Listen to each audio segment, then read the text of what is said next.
In this video, I will show you how to change video upload quality on YouTube in 2024. So let's jump straight into it. So in order to do this, what you're going to want to do is open up the YouTube app on your device. And what you want to do first is come down to the bottom right hand corner and press onto your profile icon.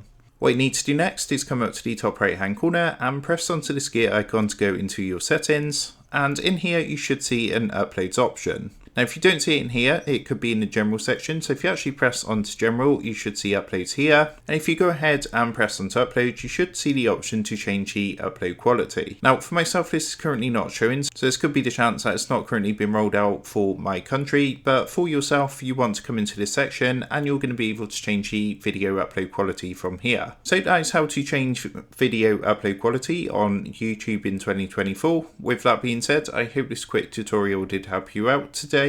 And if this did help you out, I would really appreciate it if you was to consider dropping down below the video, leaving a like, and also subscribing to the channel. With that being said, I just want to take a minute to thank you guys for watching this quick tutorial, and I will see you in the next video.